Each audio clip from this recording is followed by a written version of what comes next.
Good morning friends. So welcome to the prelims booster session. आज का पहला topic है पुलिस कमेमोरेशन डे। तो आपके जो होम मिनिस्टर हैं उन्होंने अभी पुलिस मेमोरियल डे पर जो है अपने ट्रिब्यूट्स पे किए हैं। तो ये पुलिस कमेमोरेशन डे या पुलिस मेमोरियल डे जो है ये क्यों मनाया जाता है?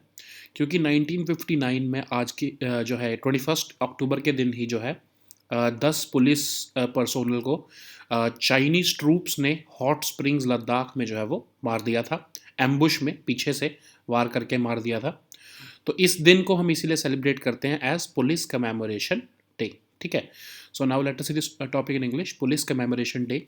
So Union Home Minister Amit Shah ji has paid tributes on Police Memorial Day to all the police martyrs who have sacrificed their life for the security and sovereignty of the country. So this Police Commemoration Day or Police Memorial Day is observed on 21st October each year since the year 1959 because in that year Chinese troops ambushed 10 police personnel of India and they killed them of course at the hot springs in Ladakh. So now let us see the next topic which is India internet governance forum. तो अभी जो है next month जो है आपको India internet governance forum जो है वो कंडक्ट किया जाएगा मिनिस्ट्री ऑफ इलेक्ट्रॉनिक्स, आईटी, निक्सी और मल्टी स्टेक होल्डर ग्रुप द्वारा. लेकिन उसके लिए जो है कर्टन रेजर इवेंट जो है अभी रिसेंटली ऑर्गेनाइज किया गया था. तो इस साल का जो आपका इंडिया इंटरनेट गवर्नेंस फोरम होगा उसका थीम है empower India through power of internet. और बेसिक इसके ऊपर डिस्कशंस की जाएंगी कि इंडिया में डिजिटाइजेशन कैसे हम कर सकते हैं. अब इसके अंदर बहुत सारी जैसे थ्री प्लेनरी सेशंस होंगे, अलग अलग थीम्स पर डिस्कशंस की जाएंगी जैसे Indian internet, India's digital journey and her global role, equity, access and quality. ठीक है. फिर high speed internet, cyber norms, ethics in internet governance, इन सारी चीज़ों पर डिस्कशंस किया जाएगा. अब जो ये आईजीएफ है ये आया कहाँ से है? आईजीएफ से. ठीक है. तो ऐसा ही एक इंटरनेट गवर्नेंस फोरम जो है वो ट्यूनिस एजेंडा. ट्यूनिस क्या है? ट्यूनिशिया की कैपिटल. वहाँ पर जो है ये वर्ल्ड समिट हुआ था इंफॉर्मेशन सोसाइटी का. और उन्होंने जो है इंटरनेट गवर्नेंस फोरम जो है वो 2006 के आसपास की बात है ये. वहाँ से तब से ये चलता आ रहा है इंटरनेट गवर्नेंस फोरम. तो इस फोरम में जो है आपके पब्लिक पॉलिसी इश्यूज डिस्कस किए जाते हैं हर साल. और ओपन डिस्कशंस होती हैं, जितने भी स्टेक होल्डर्स हैं वो पार्टिसिपेट करते हैं कि कैसे हम इंटरनेट का यूज़ और जो है बेस्ट प्रैक्टिसेस कैसे अडॉप्ट कर सकते हैं. ठीक है. तो इसका आईजीएफ का सेक्रेटरीट जो है वो अभी यूनाइटेड नेशंस ऑफिस में है जेनीवा में. सो इसी के बेसिस पर जो है इंडिया में भी ये डिस्कशंस की जाती हैं जैसे जो कि है इंडिया इंटरनेट गवर्नेंस फोरम में. ठीक है. So now let us see this topic in English. India Internet Governance Forum. So a curtain raiser event of India Internet Governance Forum was concluded recently. So this forum will be organized next month by the Ministry of Electronics and IT, NICSI, that is the National Internet Exchange of India, and multi-stakeholder groups, of course, which would also involve private sectors participants. And the core theme of this discussion would revolve around empower India through power of internet. So the discussions will revolve around how India can evolve and how India should travel the road to digitization. So there will be several other themes on which discussions will be held, like these themes which I have highlighted here. So this forum is not something new. It is motivated and it is held in India after witnessing the Internet Governance Forum, which was established in 2006 after the Tunis Agenda Summit. And Tunis is the capital of Tunisia. You already know that. Okay. So under this forum also, at the world level or at the global level, public policy issues are discussed regarding the internet governance, and open discussions are held among all the stakeholders. This is an annual event, and this IGF also has a secretariat at the United Nations office at Geneva.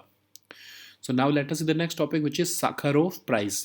तो आपको पता है Russia के जो आपके opposition leader है Alexei नेवेल्नी, उनको European union का टॉप ह्यूमन राइट्स प्राइज़ जो है वो दिया गया है. तो ये एक तरह से व्लादिमीर पुतिन जो प्रेसिडेंट है उनको बहुत ही ज़्यादा ऑफेंड किया है यूरोपियन यूनियन ने ये प्राइज़ देकर। तो ये साखरोव प्राइज़ जो है वो फ्रीडम ऑफ थॉट के नाम पर दिया जाता है कि जो भी कोई इंडिविजुअल या ग्रुप है जो कि जिन्होंने अपनी लाइफ ह्यूमन राइट्स और फ्रीडम ऑफ थॉट के लिए हवाले की है, उसके डेडिकेट की है, उनको ये प्राइज़ मिलता है। तो रशियन साइंटिस्ट और एक डिसिडेंट थे एंड्रे सैखारोव, उनके नाम पर ये प्राइज़ जो है दिसंबर 1988 से यूरोपियन पार्लियामेंट देती आ रही है। ठीक है, तो ये सबसे पहला प्राइज़ जो है साउथ अफ्रीका के, आपको पता ही होगा, नेल्सन मंडेला, और रशिया के एनाटोली मैरनशेंको, इनको मिला था ये प्राइज़। और यूरोपियन यूनियन ने जो है बहुत प्रेज़ किया है नेवेल्नी को, और इस चीज़ को ऑफ कोर्स व्लादिमीर पुतिन जो है वो बिल्कुल भी ठीक तरीके से नहीं लेने वाले हैं। Of course he will oppose it, but European Union जो है उन्होंने प्राइज़ दिया है और एक तरह से बहुत ही ऑफेंसिव एक्ट किया है against Russia. Okay, so now let us see this topic in English. Sakharov Prize. So the imprisoned Russian opposition leader who was also tried to be assassinated by certain people, um, Alexei Navalny, has been awarded the European Union's top human rights prize, and it will of course not go down well with the president of Russia. And this prize is basically awarded to individuals and groups who have dedicated their lives to the defense of human rights and freedom of thought. This prize has been named after a Russian scientist and dissident, Andrei Sakharov. This prize was established by the European Parliament in 1988. The first prize was given to Nelson Mandela and another Russian, Anatoly Marchenko. So this prize, of course, will not go down well with President of the Russian Federation, and this will, of course, sour the relations between the European Union and Russia further. Okay, so now let us see the next topic, which is Mount Manipur. तो union government ने जो mount Harriet है, जो कि अंडमान और Nicobar islands पे है, उसका नाम बदल कर जो है वो माउंट मणिपुर कर दिया है। अब ये हुआ कैसे है कि जब अमित शाह जी जो हैं पोर्ट ब्लेयर में उन्होंने विजिट किया था, तो उन्होंने नॉर्थ ईस्टर्न स्टेट जो मणिपुर है उसका बहुत ही कंट्रीब्यूशन को जो है वो रिकग्नाइज़ किया था। और ये इतना, इसका जो है माउंट हैरियट का नाम माउंट मणिपुर क्यों किया है, इसका क्या लिंक है पीछे, बैकग्राउंड क्या है, हिस्ट्री क्या है इसकी। तो एक्चुअली जब ब्रिटिश और मणिपुर के बीच में जो है जब ये वॉर हुआ था 1891 में, तो मणिपुरीज जो है उन्होंने ब्रिटेन से जब लड़ाई की थी, तो उसमें बहुत सारी मणिपुरीज जो है वो पकड़े गए थे। ठीक है, तो महाराजा कुलचंद्र ध्वज सिंह भी जो है उनको भी एग्जाइल कर दिया था ब्रिटेन ने अंडमान और निकोबार आइलैंड्स पर। ठीक है, उस टाइम पर काला पानी जेल तो बनी नहीं थी। ठीक है, तो क्या किया जाता था कि ब्रिटेन जो भी आपके एग्जाइल्ड लीडर्स होते थे या जो भी प्रिजनर्स होते थे, उनको इस माउंटेन पर, माउंट हैरियट पर ले जाकर छोड़ देते थे, जो कि फैरागंज तहसील में पड़ता है साउथ अंडमान डिस्ट्रिक्ट में। ठीक है, तो यहाँ पर बहुत सारे ऐसे 23 वॉर हीरोज़ थे जो मणिपुर के, उनको रखा गया था। इसीलिए इस माउंट हैरियट की जो है वैल्यू एंग्लो मणिपुर वॉर में बहुत अहम है। ठीक है, तो इसीलिए इसका नाम बदलकर माउंट हैरियट को माउंट मणिपुर कर दिया गया है। So now let us see this topic in English. Union government has renamed Mount Harriet as Mount Manipur, which was promised by the Home Minister Amit Shah during his visit to Port Blair, because he recognized the significant contribution of Manipur in this Anglo-Manipur war.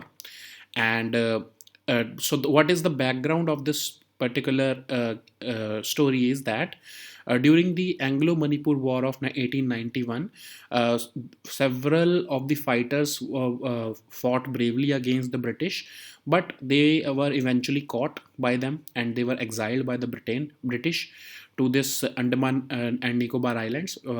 At that time, the Kalapani jail was not built.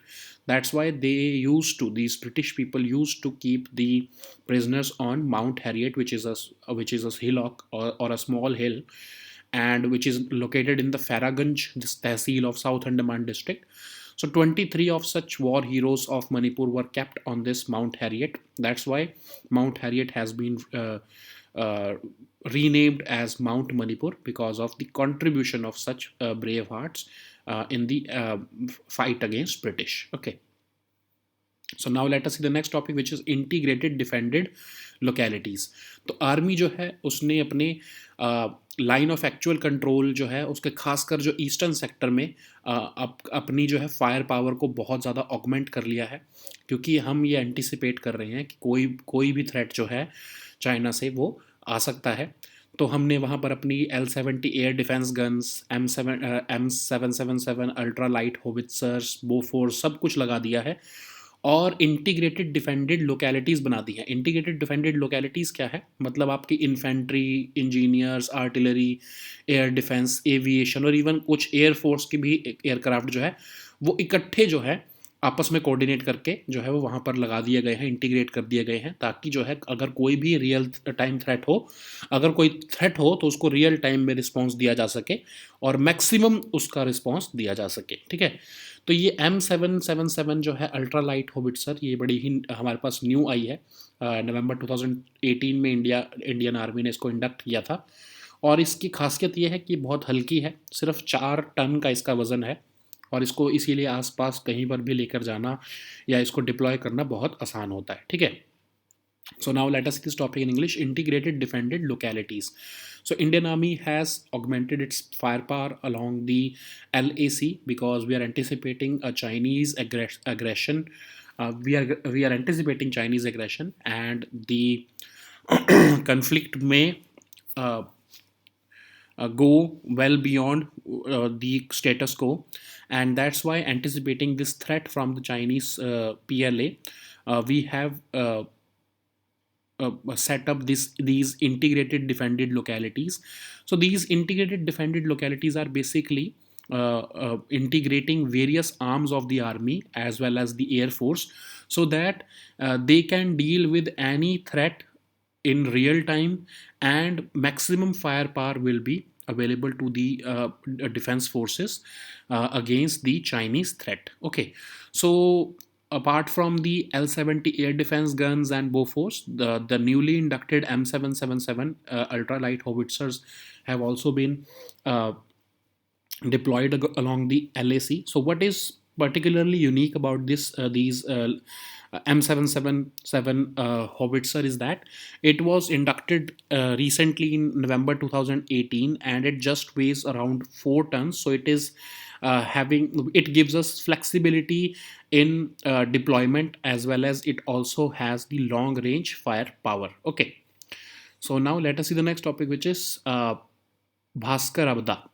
तो भास्कर अब्दा जो है वो एक calendar है जो कि Assam government ने साका calendar और ग्रेगोरियन कैलेंडर के अलावा जो है इसको भी जो है वो अकोमोडेट कर लिया है और ऑफिशियल कैलेंडर बना लिया है। ठीक है, तो ये भास्कर वर्मन जो है आपके कामरूप किंगडम के जो है रूलर थे, वो हर्षवर्धन के कंटेम्प्रेरी थे। उनके टाइम पर ये कैलेंडर जो भास्कर अब्दा जो है वो कैलेंडर जो है एरा बनाया गया था। तो इसकी एक खासियत ये है कि ग्रेगोरियन कैलेंडर में तो जो है दिन शुरू होता है रात को 12 बजे से लेके, ठीक है, लेकिन इस असामीज कैलेंडर में जो है भास्कर अब्दा में क्या होता है कि सनराइज से दिन शुरू होता है, सनराइज पर ही जो है वो 24 घंटे खत्म किए जाते हैं। ठीक है, साका और भास्कर अब्दा जो कैलेंडर है वो लूनी सोलर सिस्टम को फॉलो करता है, मतलब जिसमें मून और सोलर जो सन दोनों का जो है वो रोल देखा जाता है, जबकि जो ग्रेगोरियन कैलेंडर है वो सिर्फ सोलर साइकिल पर डिपेंडेंट है। ठीक है, अब जो भास्कर अब्दा और ग्रेगोरियन कैलेंडर है उसमें 593 ईयर्स का जो है वो गैप है। ठीक है, so now let us see this topic in English. Bhaskar Abda, so Bhaskar Abda is an era or a calendar which has been accommodated by the Assam government as the official calendar of one of the official calendars of the Assam government, apart from the Saka and Gregorian eras. So it is a local calendar basically. It began when Bhaskar Varman, who was the crown ruler of Kamrupa kingdom, he was when he was crowned the ruler of this kingdom. This era began, and he was the contemporary of Harshvardhana. What is unique about this calendar is that unlike Gregorian calendar, where the day starts at 12 p.m. or 12 a.m., this Assamese calendar the day at this Assamese calendar begins and ends at sunrise. Okay, so the 24 hours is calculated whenever there is sunrise, and the next 24, of course, the next day would start only when there will be sunrise. So this Saka and Bhaskarabda calendars both use lunisolar system. That is the moon and solar year both. But the Gregorian calendar only goes by the solar cycle. The gap between Bhaskarabda and Gregorian calendar is about 593 years. Okay, so now let us see the next topic, which is bioenzymes. तो kinnow season जो है वो पंजाब में आ गया है, और उसका जो फ्रूट जो नीचे गिर रहा है उसको फार्मर्स वेस्ट समझते हैं। जो मतलब ऑफ कोर्स वैसे तो ये फ्रूट बिकता है, लेकिन जो नीचे गिर जाता है उसको फार्मर्स वेस्ट समझ के फेंक देते हैं। लेकिन कहा जाता है कि ये बून है सॉइल के लिए, वाटर के लिए, एयर के लिए, आपके डिप्लीटिंग ग्राउंड वाटर के लिए, वाटर कंटेमिनेशन के लिए, और ओवरऑल इकोलॉजी के लिए। ठीक है, तो ऐसा कैसे है ये देखते हैं हम। तो एक्चुअली जो ये आपका किन्नो है, ये एक बायो एंजाइम बन सकता है। ठीक है, तो बायो एंजाइम क्या होता है? बायो एंजाइम है जो आपके ऑर्गेनिक वेस्ट, तो ऑर्गेनिक वेस्ट का आप बहुत सी जगहों पर यूज़ कर सकते हो, फर्मेंटेशन कर सकते हो ऑर्गेनिक वेस्ट की। और इस किन्नू को जो आपका वेस्ट हो गया फार्मर्स का, इसको आप बायो एंजाइम बनाकर आप उसका ऑर्गेनिक वेस्ट को जो है, ऑर्गेनिक वेस्ट को आप ऑर्गेनिक सॉल्यूशंस दे सकते हो। जैसे कि आप इसको जो है शुगर के साथ या जैगरी के साथ मिक्स करके जो है इसको आप अपने मैन्योर की तरह यूज़ कर सकते हो। कम इसकी जो है आप एक तरह से ऑर्गेनिक फर्टिलाइजर की तरह इसका आप यूज़ कर सकते हो। ठीक है, सो ऑर्गेनिक वेस्ट को फर्मेंट करना जो है उसके लिए 60 से 100 दिन लगते हैं, लेकिन अगर आप उसके अंदर यीस्ट डाल देते हो तो 45 से 50 दिन के अंदर वो ऑर्गेनिक वेस्ट फर्मेंट हो जाता है। ठीक है, so now let us see this topic in English, bioenzymes. So the kinno season in Punjab has recently begun, and the fruit which falls down, generally the farmers consider that as waste product, but this fallen fruit can prove to be a boon for improving the soil fertility, water contamination, air pollution, and depleting groundwater. So it is basically it can improve the overall ecology, and this particular in this particular kinno belt, some farmers have already started using this kinno as a bioenzyme, and this wasteful fruit which has fallen down on and they use it to peel and degrade these fruit and use it as a bioenzyme. So what is a bioenzyme? So bioenzyme is an organic solution which is produced after the fermentation of organic waste. So after you collect these kinno, you ferment this organic waste and use the organic waste to for the improvement of your soil, and it can also improve the overall ecology of your agricultural system. Okay, so it generally takes about 60 to 100 days to ferment the organic waste, but if you add yeast to it, it can be prepared earlier, like in 45 to 50 days. So these bioenzymes have a lot of usage in our daily lives also. We can of course go for kitchen gardening. You can use these organic waste in kitchen gardening. So these are better solutions than the chemical fertilizers. Okay, so these were our topics for today. We'll meet next time with new topics. Until then, goodbye and take care.